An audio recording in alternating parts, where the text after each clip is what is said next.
আচ্ছা। তো আহ, কালকে এই পর্যন্ত তো হয়েছিল। আর এই ম্যাথ গুলাতে এই শেষের ম্যাথটা একটু বোঝার মতো ছিল। এটা ভালোভাবে রিভিশন দিবা। আর এইগুলা হোমওয়ার্ক দিয়ে দিয়েছিলাম পরে পিডিএফ এ। তো এখানে আহ, এমনিতে সিম্পলি হচ্ছে যে তোমার আহ, এই ম্যাথটা আয়তন দেওয়া আছে, ডাব্লিউ দেওয়া আছে, এম এইখান থেকে পাবা। তারপর এস আসবে মোল পার লিটারে, সেইখান থেকে পিপিএম এ নিয়ে যাবা। এরপর পিপিএম থেকে এই মোলারিটি। আচ্ছা, এখন পিপিএম থেকে মোলারিটি, এখন উল্টা কাজটা তো করতে পারবা আশা করি। এই যে 9 নাম্বার, এটা আমরা কিভাবে সলভ করবো? এখানে ঘনমাত্রা বা এস দেওয়া 500 পিপিএম। তো পিপিএম মানে তো হচ্ছে মিলিগ্রাম পার লিটার। তো এখন এটাকে যে মোলারিটিতে নিয়ে যেতে এই যে বলছে, মোলারিটিতে নিয়ে যাওয়ার জন্য কোন এককে এটাকে নিয়ে যেতে হবে? আম, হুম। গ্রামে। না না, মোলারিটির একক কি? মোল পার লিটার। হ্যাঁ, তো এটাকে হচ্ছে যে তোমার মোলারিটি হচ্ছে যে মোল পার লিটার।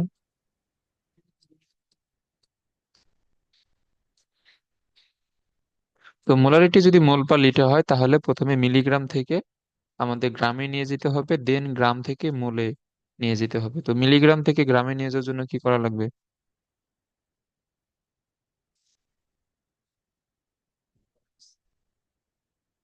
বলো। মিলিগ্রাম থেকে গ্রামে নিয়ে যাওয়ার জন্য কি করা লাগবে?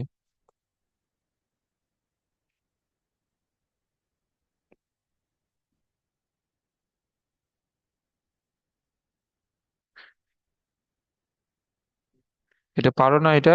মিলিগ্রাম থেকে গ্রামে নিয়ে যাওয়ার জন্য কি করা লাগে? 1000 দ্বারা। এটা হচ্ছে 1000 দ্বারা ভাগ। এটা হবে এত গ্রাম। আর নিচে পার লিটার, ওইটাকে 1 লিটার এইভাবে লিখলেও হবে। ওকে। এখন এখন গ্রাম থেকে এখন কোন এককে নিয়ে যাওয়া লাগবে আবার? মোলার। হ্যাঁ, এখন গ্রাম থেকে যদি তুমি মোল এককে নিয়ে যেতে চাও, তো এখন কি করা লাগবে গ্রাম থেকে মোলে নিয়ে যাওয়ার জন্য?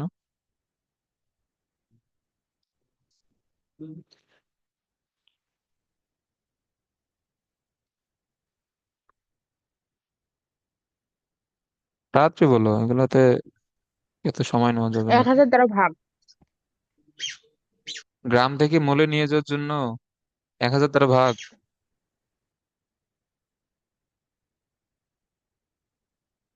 হুম।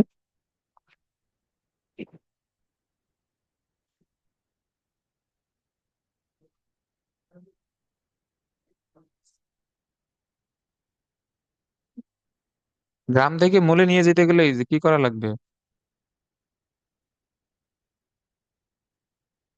1000 দ্বারা ভাগ করা লাগে।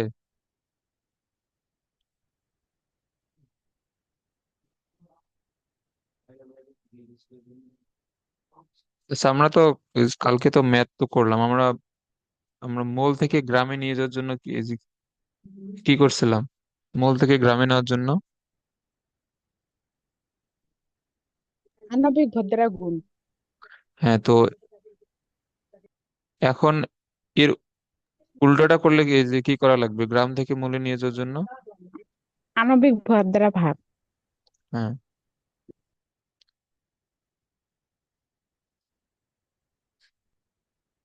সোডিয়াম কার্বনেটের আণবিক ভর আছে 106, এত মোল, নিচে হচ্ছে 1 লিটার।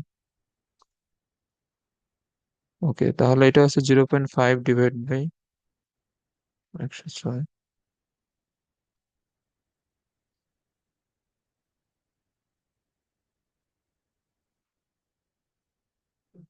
দেন এটা আসে মোল পার লিটার। সো এটাকে ক্যাপিটাল এম দ্বারা মোলারও লেখা যায়। এইগুলা ভালোভাবে এগুলা জানতে হবে, এগুলা তো।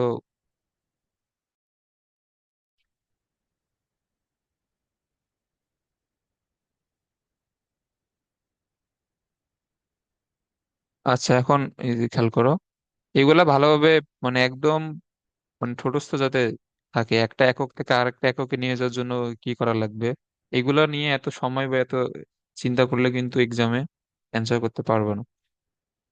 ওকে, এরপরে এটাও তো সেম, এখানে পিপিএম থেকে মোলারিটি, আর এটা পিপিএম থেকে এই মোলারিটি, আর এইটা পিপিএম থেকে এটা তো করলাম। আর এটা তোমার এই ঘনমাত্রা বের করবা W is equal to SPM সূত্র দিয়ে, তারপর এটা পিপিএম এ নিয়ে যাবা, সহজ ম্যাথ এগুলো। ওকে, এরপরে এটা হচ্ছে মোলারিটি থেকে এই যে পিপিবি, এগুলো আমরা কালকে তো করছিলাম। আচ্ছা, এটা যে এটা বলছে যে পিপিএম থেকে শতকরা একক, এখন পিপিএম থেকে শতকরা এককে কিভাবে নিয়ে যাব,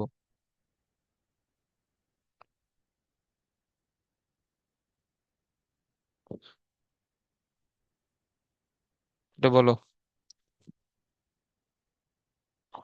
এখন শতকরা মানে কি, আমরা যে শতকরা, এখন যদি আমি যদি লিখি যে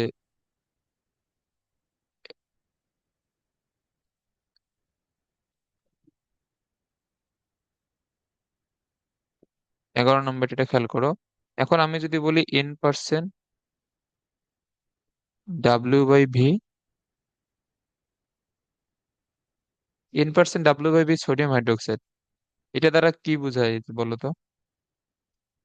আচ্ছা, এখানে এন না লিখে যে কোনো একটা সংখ্যায় লিখে, এটা ধরো যে 20% W/V সোডিয়াম হাইড্রোক্সাইড, এটা দ্বারা কি বোঝায়। এটা দ্বারা বোঝা যাচ্ছে 100 মিলিলিটার হুম। দ্রবণে, সোডিয়াম হাইড্রোক্সাইড দ্রবণে 20 গ্রাম কি আছে? দ্রব হ্যাঁ, দ্রবীভূত আছে। হ্যাঁ, 20 গ্রাম দ্রব্য দ্রবীভূত আছে।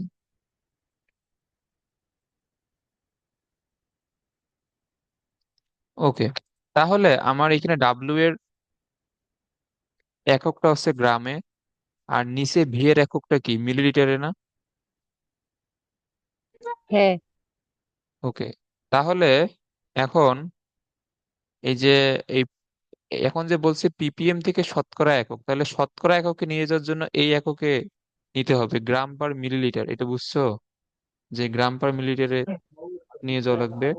আর তোমার পিপিএম এ হ্যাঁ, এটা কোন এককে আছে, এই পিপিএম অবস্থায়? Milligram per litre. হ্যাঁ, এটা আছে মিলিগ্রাম পার লিটার এককে। সো মিলিগ্রাম পার লিটার থেকে গ্রাম পার মিলিলিটারে নিয়ে যেতে হবে। ওকে, এখন এইখানে খেয়াল করো, এইখানে আছে 200 ppm। তো 200 ppm কে আমরা লিখতে পারি 200 মিলিগ্রাম পার লিটার। আচ্ছা, এখন এটাকে আমার নিয়ে যেতে হবে গ্রাম এককে, সো মিলিগ্রাম থেকে গ্রামে নিয়ে যাওয়ার জন্য কি করব। 1000 দ্বারা ভাগ। হ্যাঁ, দেন এটা হবে 0.2 গ্রাম।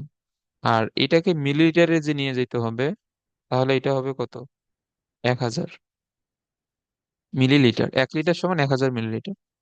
ওকে, বাট আমাদের শতকরা হিসাবে এইখানে আমরা কত মিলিলিটারের সাপেক্ষে হিসাব করি, 100 না? হুম। এইখানে 100 মিলিলিটারের সাপেক্ষে হিসাব করি, তাহলে এখানে 100 রাখতে হবে। এটা বুঝছো, এখানে যে 100 রাখতে হবে। হ্যাঁ, বুঝছি। ওকে, এখন এইখানে খেয়াল করো, আমি এটাকে এইভাবে লিখতে পারি 100 × 10। ওকে, এখন এই যে তুমি 10টাকে যদি এখান থেকে সরাও বা তুমি 10 দ্বারা যদি ভাগ করে দাও, 0.2 থেকে 10 দ্বারা এখন যদি ভাগ করো, 0.02 হবে না? এই 0.2 কে 10 দ্বারা ভাগ করলে। হ্যাঁ, ওকে, এখন দেখো এই যে এখন এটার পার্সেন্টেজ কত হবে বলো তো, 100 মিলিলিটারে 0.2 গ্রাম দ্রব্য আছে, আমরা তাহলে এটাকে পার্সেন্টেজ আকারে কত লিখতে পারবো,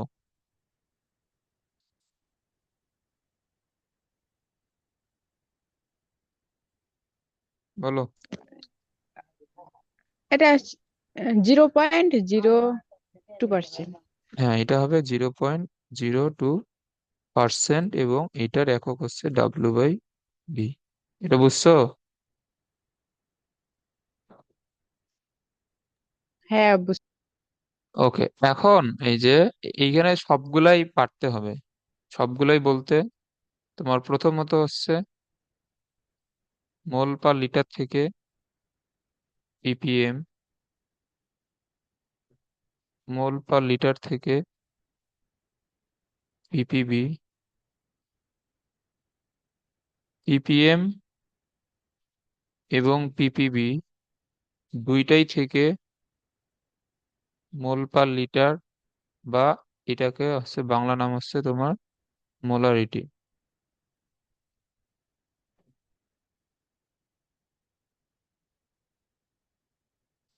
এরপর শতকরা থেকে মোলারিটি,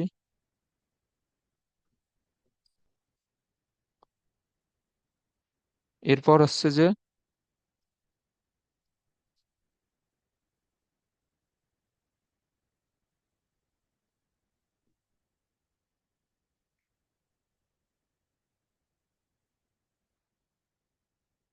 আচ্ছা, এখন দেখো তুমি যদি শতকরা থেকে মোলারিটি বের করতে পারো, তারপরে মোলারিটি থেকে ppm ppb দুইটাই বের করতে পারবা। আবার ppm ppb থেকে শতকরা, এইখানে যতগুলো লিখে দিলাম প্রতিটাই শিখতে হবে, এবং এর মধ্যে যে কোনো একটা এক্সামে আসবে একদম কনফার্ম।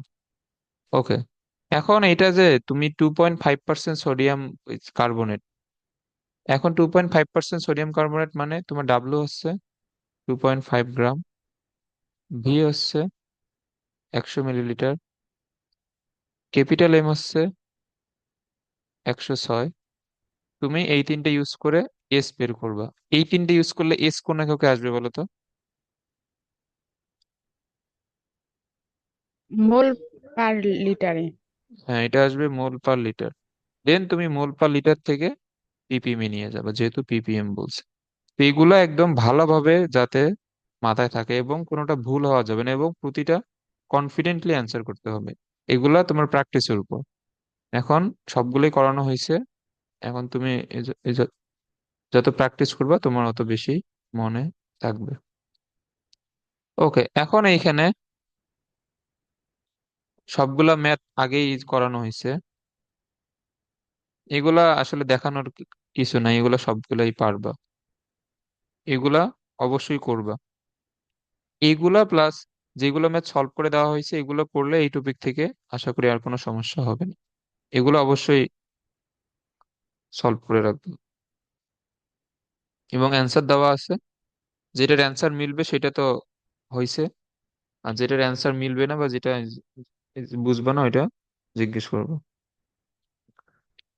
ওকে, আর কালকে আমরা ঘনমাত্রার দুইটা একক সম্পর্কে পড়ছিলাম। একটা ছিল মোলারিটি আর একটা ছিল মোলালিটি। এগুলো মনে আছে তো, না? হ্যাঁ।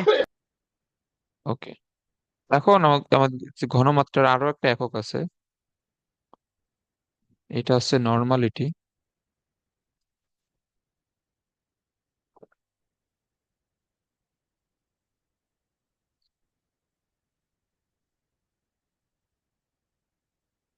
এই চ্যাপ্টার প্রতিটা ম্যাথ ভালোভাবে প্র্যাকটিস করবা, কারণ সেকেন্ড পেপার থেকে 50-এ 50 পাওয়া কিন্তু সম্ভব। বা সেকেন্ড পেপার থেকে হচ্ছে যে তোমার মানে ম্যাথ রিলেটেড এই প্রশ্ন আসবে, কিন্তু পরিবেশ রসায়নে ম্যাথ আছে, পরিমাণগত রসায়নে ম্যাথ আছে, এরপরে আরো একটা চ্যাপ্টার আছে তড়িৎ রসায়ন, এখানেও ম্যাথ আছে। আর জৈব যৌগে তো ম্যাথ নাই, ওইটা আলাদা। বাট তোমার দেখবে যে 8টা সৃজনশীলের মধ্যে ম্যাথ থেকে 5টা সৃজনশীল আসবে। 5টা না আসলেও 4টা তো একদম কনফার্ম আসবে, মানে ম্যাথ থেকে গ ঘ যেটার ম্যাথ থাকবে আর কি। তা তুমি যদি এগুলো ভালোভাবে অ্যান্সার করো এবং কনফিডেন্টলি অ্যান্সার করো, তোমার এখানে ফুল মার্ক। আর আর ব্যাখ্যামূলক প্রশ্ন লিখলে তোমার ফুল মার্ক পাওয়ার চান্স 50-50 আর কি। ফুল নাও পেতে পারো, অথবা যদি একটু এলোমেলো লেখো 2 অথবা 3, এইরকম। তো তুমি যদি ম্যাথ থেকে যেগুলো সিকিউ আসবে, তুমি যদি ওইগুলো অ্যান্সার করো তোমার ফুল মার্ক পাওয়ার একদম 100% যদি ম্যাথ হয়। আর ফার্স্ট পেপারে কিন্তু ম্যাথ থেকে সব সৃজনশীল আসবে না, কারণ ফার্স্ট পেপারে হচ্ছে যে তোমার এই যে তো এই রাসায়নিক পরিবর্তন থেকে একটা ম্যাথের সিকিউ আসবে, আর গুণগত রসায়ন থেকে তো দ্রাব্যতা থেকে প্রশ্ন আসবেই। দুইটা অথবা তিনটা ম্যাথের প্রশ্ন আসতে পারে, আর বাকিগুলো সবগুলো ব্যাখ্যামূলকই আসবে চ্যাপ্টার 3 থেকে। ওকে, তো সেকেন্ড পেপার এই এই জিনিসটা খেয়াল রাখবে যে ম্যাথের যাতে কোনো অংশ বাদ না যায়। বোর্ডে এই পর্যন্ত যতগুলো আসছে সবগুলোই সলভ করে যাবা, তাহলে কেমিস্ট্রি সেকেন্ড পেপার কিন্তু ভালো মার্ক তোলা খুবই সহজ।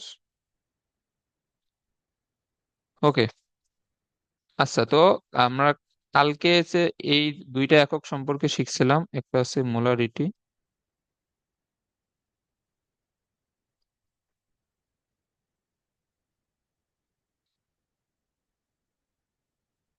আর মোলালিটি। ওকে, আর একটা একক আছে, এটা হচ্ছে। আর সৃজনশীল কিন্তু শুধুমাত্র গ ঘ এই পারলেই কিন্তু যে এক্সাম ভালো হবে তা না। এটা কিন্তু ক খর উপরও অনেক বেশি ডিপেন্ডেন্ট আর কি, কারণ তোমার ক খতে 5টা সিকিউ মিলে কিন্তু 15 মার্ক। এই 15তে 15ই পাওয়া লাগবে, তাহলে তোমার সৃজনশীল ভালো হবে এবং ওভারঅল এক্সাম ভালো হবে। এই জন্য ক খ সর্বোচ্চ গুরুত্ব দিয়ে পড়বা। বোর্ডে আসা একটা ক খ যাতে মিস না যায়। এবং ক খ মানে বোঝার জিনিস তো আছে অবশ্যই, আর ক নম্বর তো তোমার মুখস্থ। খ নম্বরে বেশ কিছু মুখস্থ জিনিসও আছে, আবার ম্যাক্সিমাম এই জিনিসই বোঝার মতো, ফিজিক্স এবং এই তোমার রসায়নে। ওকে। আচ্ছা, তো এই যে কালকের মোলারিটি এবং এই মোলারিটির সংজ্ঞাগুলো মনে আছে? হ্যাঁ। ওকে, মোলারিটির সংজ্ঞা ছিল যে কোনো দ্রবণের 1 লিটার আয়তনে বা 1 লিটার দ্রবণে যত মোল দ্রব্য দ্রবীভূত থাকে তাকে ওই দ্রবণের মোলারিটি বলে। এখন এইটার সংজ্ঞা হচ্ছে যে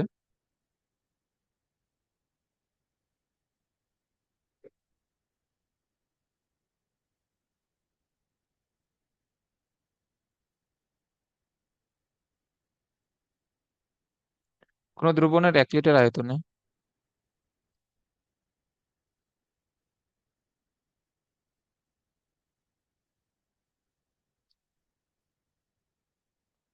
যত তুল্য ভর পরিমাণ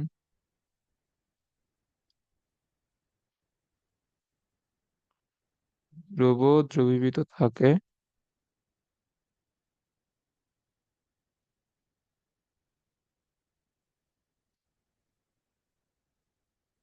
সেই পরিমাণকে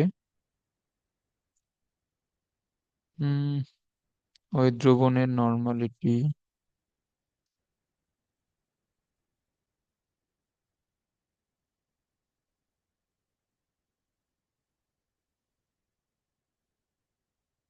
বলে। এখন এই তুল্য ভর কি, আমরা তো এটা আসলে জানি না, এখন এটা নিয়ে পড়বো। সো তুল্য ভরের এমনিতে একটা সূত্র আছে, এটা আছে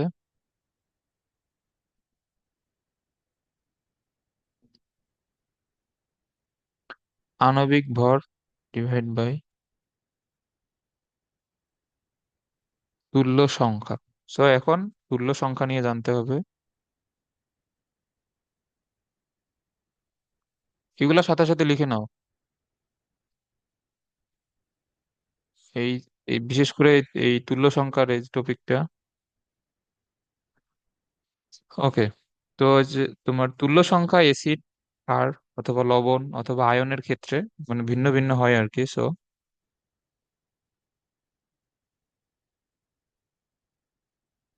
এখন আমি যদি অ্যাসিডের ক্ষেত্রে যদি লিখি, তো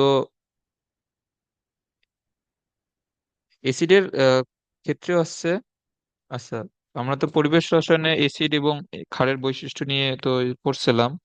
তো অ্যাসিড এমনি নর্মালি কি হয়, অ্যাসিড হচ্ছে হাইড্রোজেন আয়ন ডোনেট করে, অথবা হাইড্রোজেন আয়ন তোমার ছেড়ে দেওয়ার সক্ষমতা আছে অ্যাসিডের।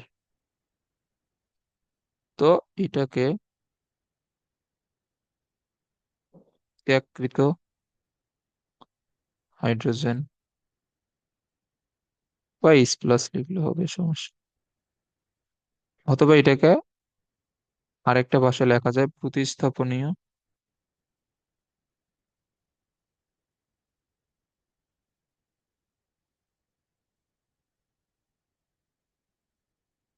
ওকে। তো একটা অ্যাসিডের তোমার তুল্য সংখ্যা হবে ওই অ্যাসিডটা কয়টা হাইড্রোজেন ত্যাগ করতে পারতেছে অথবা কয়টা হাইড্রোজেনকে রিপ্লেস করা যায়। ওকে। এখন যেমন আছে HCl, HCl এর কয়টা হাইড্রোজেন ছাড়তে পারবে?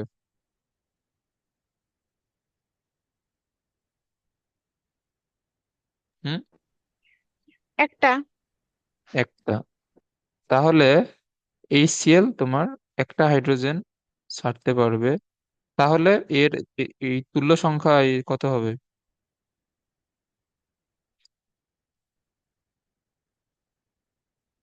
এর তুল্য সংখ্যা হবে এক, মানে জয়টা হাইড্রোজেন ছাড়তে পারবে আর কি, তার তুল্য সংখ্যা এক। ওকে, মানে তোমার জয়টা হাইড্রোজেন ছাড়তে পারবে ওইটাই হচ্ছে তার তুল্য সংখ্যা। ওকে। তাহলে তুল্য ভর এই কত হবে? বুঝলো? এই তুল্য ভর হচ্ছে আণবিক ভর ডিভাইড বাই তুল্য সংখ্যা। সো HCl এর আণবিক ভর হচ্ছে 36.5 ডিভাইড বাই তুল্য সংখ্যা 1। তাহলে এর ক্ষেত্রে মানে তোমার HCl এর ক্ষেত্রে হচ্ছে আহ তুল্য ভর এবং আণবিক ভর সমান। আচ্ছা, আমরা আরেকটা অ্যাসিড লিখি, যেমন HNO3। এটা কি? এটা কোন অ্যাসিড? HNO3। Nitric acid. হ্যাঁ, এটা হচ্ছে নাইট্রিক অ্যাসিড। এইটা এই কয়টা হাইড্রোজেন এই ছাড়তে পারবে? সেম একটা হাইড্রোজেন। তাহলে এরও তুল্য সংখ্যা এক। আর এর ক্ষেত্রেও ওই তুল্য ভর এইটা কত হাইড্রোজেনের? হাইড্রোজেনের 1, নাইট্রোজেনের 14, আর এটা হচ্ছে 348, 63। ওকে, 63। তাহলে এরও তুল্য ভর হচ্ছে 63। ওকে। এখন যদি সালফিউরিক অ্যাসিড লিখি, এইটা কয়টা হাইড্রোজেন এই ছাড়তে পারবে? দুইটা। তাহলে এ হচ্ছে যে দুইটা H প্লাস ছাড়তে পারে। তাহলে এর তুল্য সংখ্যা কি হবে?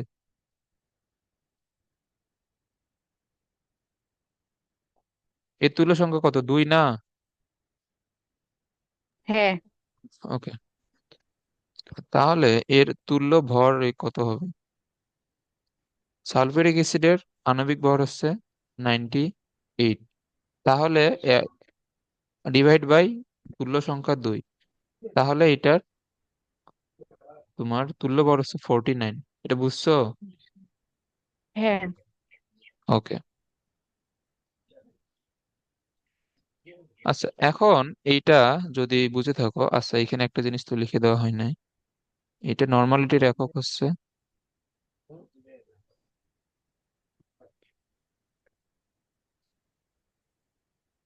যেমন মোলারিটিকে এই যে ক্যাপিটাল এম দ্বারা লেখা হয়, এটা হচ্ছে তোমার ক্যাপিটাল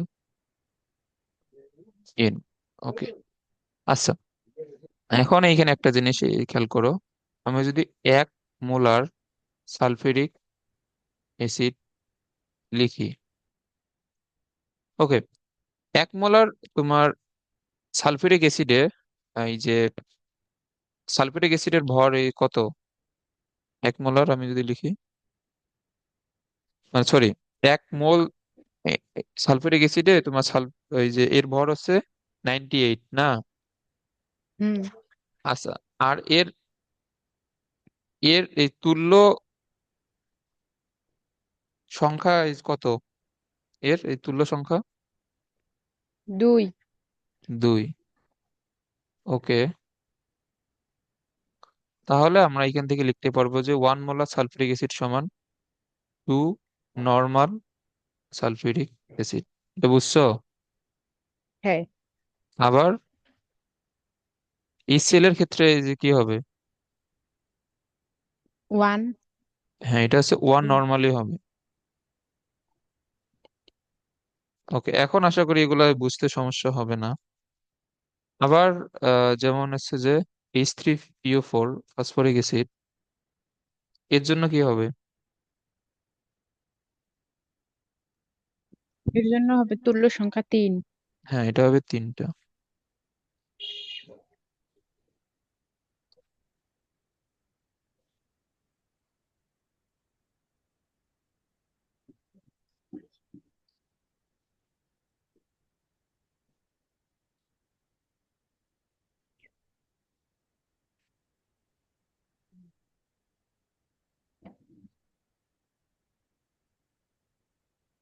ওকে, তো এইটার কত?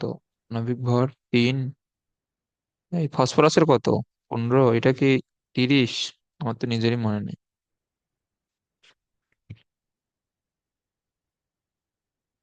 ফসফরাসের কত? 30। দাঁড়াও।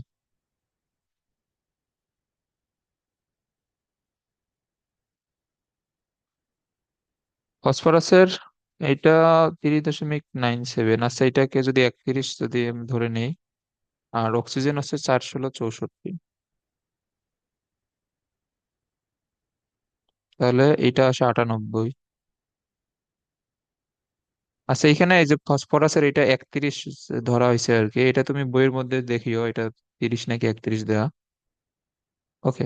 আর এটা তাহলে ডিভাইড বাই কত হবে? 3 হবে না? ওকে, তাহলে এটার তুল্য ভর হবে 32.67। আচ্ছা, এখন কি হবে বলো তো?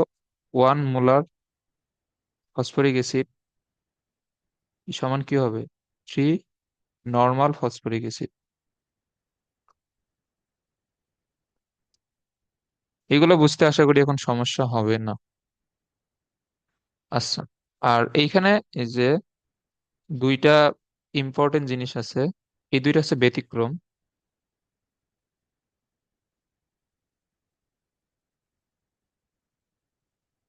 H3PO3, এটা কি? এটা হচ্ছে ফসফরাস অ্যাসিড। আর H3PO4, এটা কি হবে? এটা হচ্ছে ফসফরিক অ্যাসিড। আর একটা আছে এইচ হুম। থ্রি পিও টু ওইটা মেবি হাইপোফসফরাস নাকি, ধরো। এগুলোর আসলে নাম মনে তো থাকে না। হ্যাঁ, এটা হচ্ছে হাইপোফসফরাস।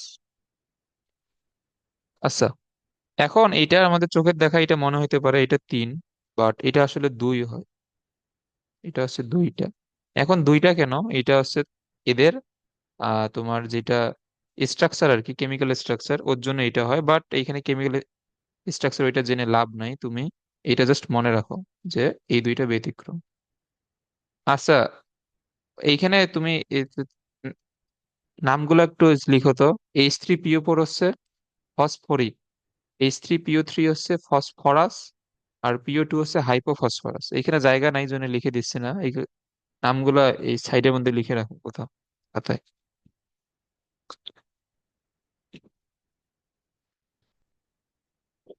আচ্ছা, আমি লিখে দিয়েছি, আমার সাথে সাথে লিখে নাও। এটা হচ্ছে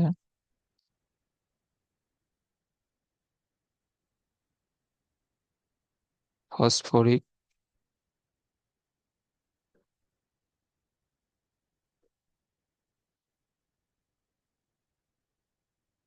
এটা হচ্ছে ফসফরাস,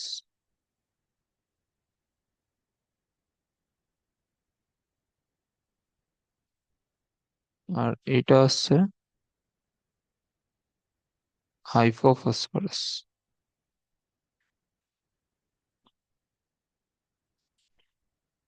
ওকে, এখন এই যে হাইপোফসফরাসের জন্য হবে 1। এটা কিন্তু অবশ্যই মাথায় রাখবা। যদিও এখানে 3টা হাইড্রোজেন আছে, বাট এদের কেমিক্যাল স্ট্রাকচারের জন্য এই 2টা হবে আর একটা হবে। ওকে, আর এখন এই যে তাহলে এদের তুল্য সংখ্যা কি কি হবে? এর তুল্য সংখ্যা হবে 2, আর এটা হবে 1।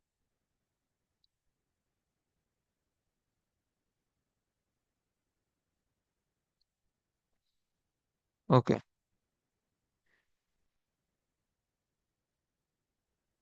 এরপরে আরো বেশ কিছু অ্যাসিড তো আছেই। যেমন আর কি আছে, এখানে আর কি দেখানো হয়নি, হ্যাঁ এখানে কার্বনিক অ্যাসিড দেখানো হয়নি। তো কার্বনিক অ্যাসিডের তুল্য সংখ্যা কত হবে? এটা নর্মাল, এটা হবে 2। ওকে, CH3 C OOH। আচ্ছা এখন আমি যদি এর সাথে CH3 C OOH তো আমাদের একটা অ্যাসিড আর কি, জৈব অ্যাসিড। এখন এর সাথে আমি যদি একটা তোমার এই ক্ষারের বিক্রিয়া দেই, এখন এইখানে কি কি উৎপন্ন হবে? একটা লবণ এবং এক এখনো পানি উৎপন্ন হবে। আমরা তো এটা জানি যে অ্যাসিড এবং ক্ষারের বিক্রিয়ায় লবণ এবং হুম। পানি উৎপন্ন হয়। তো এখন এই যে তোমার অ্যাসিড নর্মালি এই যে আহ, আচ্ছা এটা খুব খেয়াল করে HCl, আর এখানে সোডিয়াম হাইড্রোক্সাইড। এইখান থেকে অ্যাসিড থেকে হচ্ছে হাইড্রোজেন চলে যাবে, আর ক্ষার থেকে হাইড্রোক্সাইড চলে গিয়ে তোমার পানি উৎপন্ন হবে। আর এর ক্যাটায়ন আর এর অ্যানায়ন মিলে লবণ উৎপন্ন হইলো। ওকে, তাহলে অ্যাসিড এখানে হাইড্রোজেন ছাড়তেছে, আর ক্ষার হচ্ছে যে হাইড্রোক্সাইড ছাড়তেছে। তো এইখানে এইখানে ক্ষার সোডিয়াম হাইড্রোক্সাইড, এইখান থেকে হাইড্রোজেন, সরি, OH তো চলে যাবে, আমরা নর্মালি বুঝতেছি। বাট এইখানকার কোন হাইড্রোজেনটা চলে যাবে বলো তো, এই জৈব অ্যাসিডের? বা এটা তো হচ্ছে যে যদি দুইটা কার্বন, সো এটা হচ্ছে ইথানোয়িক অ্যাসিড, সো এখান থেকে কোন হাইড্রোজেন চলে যাবে? CH3। CH3 হাইড্রোজেন চলে যাবে? না, C OOH। না, এখানে CH3 হাইড্রোজেন কিন্তু যাবে না। সো এইখানে যাবে C OOH, এই বন্ডের যেটা হাইড্রোজেন ওইটা যাবে। তাহলে এখানে তোমার রিপ্লেসেবল বা প্রতিস্থাপনীয় হাইড্রোজেন এখানে কয়টা আছে?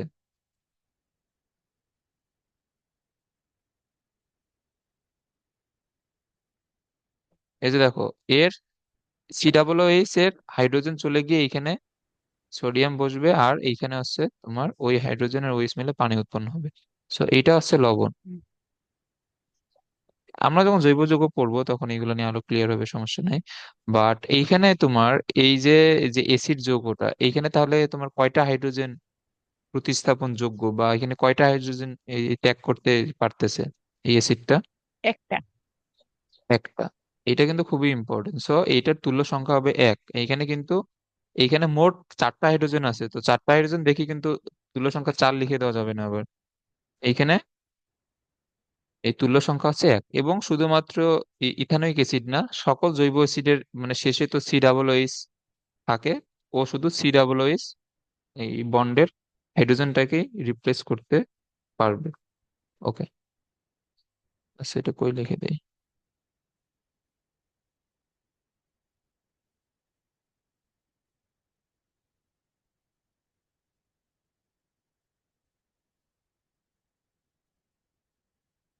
এর তুল্য সংখ্যা আছে 1।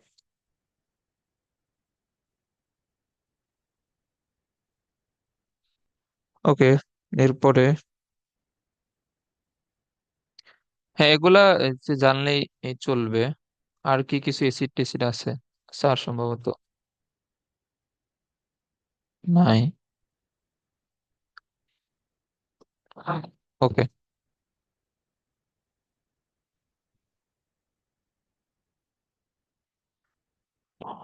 এরপরে হচ্ছে যে ক্ষার।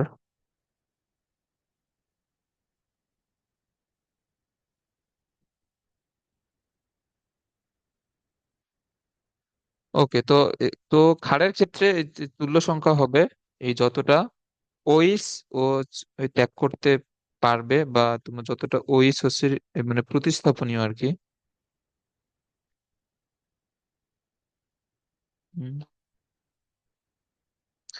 ওকে, সো এইখানে ক্ষারের ক্ষেত্রে তুল্য সংখ্যা আছে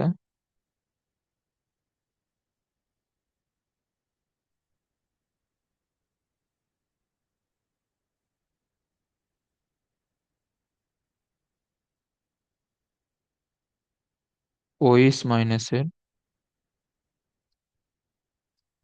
সংখ্যা। ওকে, তো এইখানে ওইরকম ব্যতিক্রম কিছু আসলে নাই। যেমন সোডিয়াম হাইড্রোক্সাইড। আচ্ছা ধরো এটা একটু সাজায় লিখি।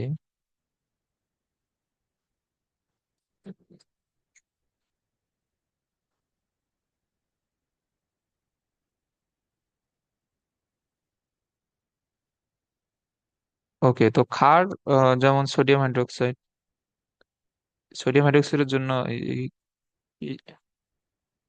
কি হবে তুল্য সংখ্যা? এক না?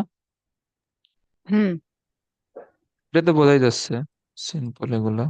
মানে এখানে তোমার সোডিয়াম হাইড্রোক্সাইড, পটাশিয়াম হাইড্রোক্সাইড, তারপর আরো যা যা কিছু আছে গ্রুপ একের যেগুলো আছে আর কি, লিথিয়াম হাইড্রোক্সাইড।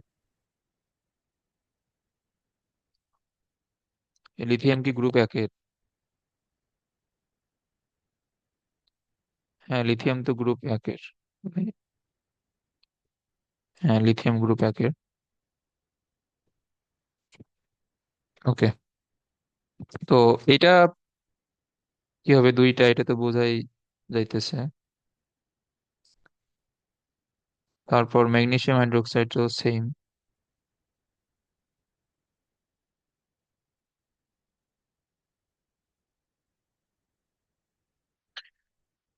আচ্ছা এরপরে,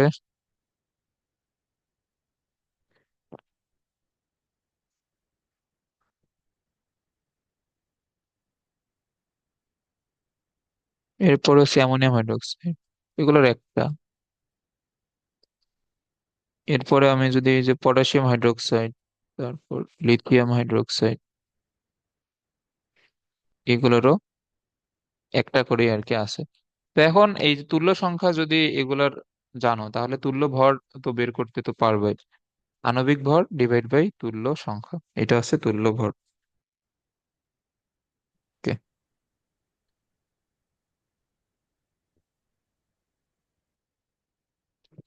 এখন যদি শুধুমাত্র এই যে ধাতু বলে,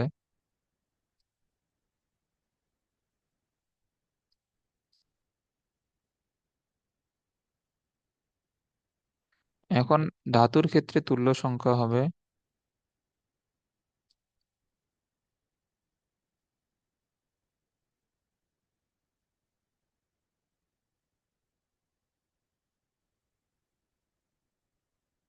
উক্ত ধাতুর যোজনী। তো যোজনী সম্পর্কে তো জানো, এবং আমাদের মানে পদার্থসারণীর শুরুর দিকে যেগুলা মৌল, ওইগুলো যোজনী আশা করি জানো, এবং যোজনী কিন্তু গ্রুপ ভিত্তিকও মনে রাখা যায়। এখন যে গ্রুপ ওয়ানের যেগুলো মৌল, যেমন hydrogen, lithium, sodium, potassium, rubidium, তারপর ফ্রান্সিয়াম, এগুলো আছে সম্ভবত, এগুলা যে আমাদের তেজস্ক্রিয় মৌল, তো এগুলো নিয়ে এখানে অত বেশি হিসাব করা হয় না। ওকে, তো হাইড্রোজেন, লিথিয়াম, সোডিয়াম, এই যে পটাশিয়াম, এগুলো সবার এই যোজনী কত করে? এক। এক। এখন এগুলো সবার যোজনী হচ্ছে এক,